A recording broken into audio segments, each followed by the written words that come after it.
Greetings, I am the Lion Clan Chief. Welcome again to the Lion Clan. In today's video, we begin our journey through the history of African arms by starting with two iconic sickle-shaped blades from the continent.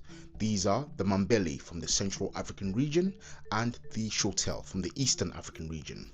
So first we'll cover the history of the Mambele, then we'll go into the Shotel. Now, what exactly is the Mambele, you may be wondering? Well, the Mambele is this forward-facing sickle-shaped blade from the Central African region. It was used primarily in the regions of northern DRC, parts of the Central African Republic, parts of eastern Cameroon, and also going further east into South Sudan. Common characteristics of this blade are, of course, its sickle-shaped iron blade, as well as its wooden handle, and also various elements that are added on top of that. For example, leather covering, copper coils, and so on. However, in some instances, the handles of these blades are made from bone, ivory, and other materials. Just keep in mind, the name Mambele comes from the Mangbetu people. This is what they called their weapon. However, since this weapon covers a huge region, just note that other ethnic groups have different names for this blade and also different design preferences. So there's various ways that this blade can look to different cultures. For example, the Ngombe people call this blade barrel, and as you can see with this example, their blade is a lot more shorter than the other. However, the blade is a lot more thicker, the head is thicker, and the curvature it's more squashed in. Now compare this to the Azande blade, which is a lot more thinner and it's a lot more longer. So as you can see, there's cultural preferences, cultural quirkinesses it could be about, but it could be also about how exactly they're using this blade. So you may be wondering, why exactly would you have the blade with an inner edge rather than an outer edge like a saber? Well, the reason is this blade was made primarily to go around the shield and to reach vital organs and to also wound. So that's why it's forward facing, that's why the edge is on the forward. Just keep in mind also the design of this blade is cultural, so it's also based on, what can I say, phallic item. It's a phallic object, so it means it's based on how can I say this friendly on YouTube, the design of your joystick and your nuts. Okay, so that's the cleanest way I can say it. Okay, so when they were using this blade going around the shield and so on, they were pretty much effing up their enemies. Okay, if that makes sense, if you understand what I'm saying. Okay. Now, keep in mind, this blade was also used to catch the shield and also pull it down. So you would have to fast move it. So pull down the shield and attack. Now, there's a African history martial artist I know who's a friend of mine as well, called Stith. He shows exactly how this blade would have been used and how it could be used as well in combat. And it's a beautiful weapon. If you know how to use it, yo, I think this would be awesome in a film or something like that, or in a video game. But anyway, I digress. I would advise checking out his videos. I'll leave a link for you for Damon's channel. I mentioned as well in my previous video where I discussed the leather armor of Africa that's why you see certain African cultures within Central Africa have armor just focused on protecting the torso rather than their arms and so on, because the shield was in charge of protecting their arms, but they had to protect their vital organs from weapons like this, which were going around the shield and trying to penetrate from the side. Now I'll give you another example of this blade which is less curved, and that's the one from the Gobaya people of going further west into the Central African region. As you can see, it's a lot more straight, but the head again is still very big because the emphasis is on striking, pulling, you know, going around the shield. It's still meant to be like that. Just keep in mind, it's not just the Gobaya people who use this blade. There's other ethnic groups around the region using that similar blade. And if you go into other regions, like with the Azande version, there's the enemies of the Azande or rival ethnic groups which they fought would have been using the similar blade to them. Like there's different regional preferences, different reasons why they did that, different reasons why they were using it in certain ways. Again, it could be the materials of the shield that they're using. So some shields are made of wood, some of them are made of rawhide, some of them are made from leather, some of them are made from reeds. It just depends on the culture. So that's why there's so much variety and so many versions of this blade all over this region, and they're very beautiful. All of them are very beautiful. I wish there was like a map I could showing like in this region this one is the most common one, in this region this one's the most common one, but unfortunately I couldn't find one. So this is the Mambele. So just keep in mind, this was usually kept by elite warriors. Usually most warriors would have had to rely on the king of all weapons, according to some people, and that's the spear. So just keep in mind, this is a sidearm, so they wouldn't go into battle with the aim of doing it. They would only do that it's a sidearm, so it'll be through close quarters combat.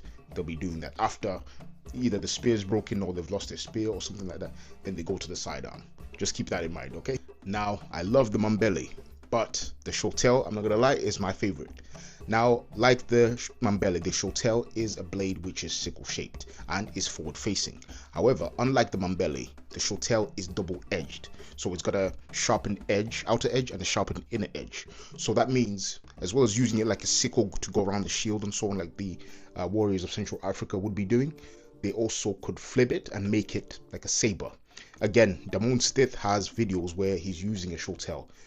He shows you how to use it as a saber and also how to use it as a sickle weapon going around the shield and so on, and it's beautiful. That's why I like it. It's so dynamic. If you want to change it up, change it up. It's very beautiful. Now, the Shotel would have been made again from iron as well as steel and would have had a wooden handle, but in many cases some of the handles that they had were made from rhinoceros horns as well as other materials inlaid with metal, jewelry. Some of them are beautiful, depending on who of course is using it. If you would have to be wealthy to get those materials. Now, the Shotel was predominantly used in Ethiopia and parts of Eritrea.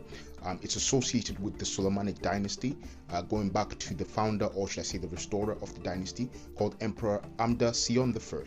It's said under his reign there was an entire unit which was made dedicated to the Shotel and other units dedicated to different specialities and so on, and it goes back to that period. However, based on research, it does appear that the weapon goes back further in time. It likely goes back to the Aksumite era, and likely before that, when they were using sickles, and the sickle became a weapon. So it evolved over time, based on my understanding.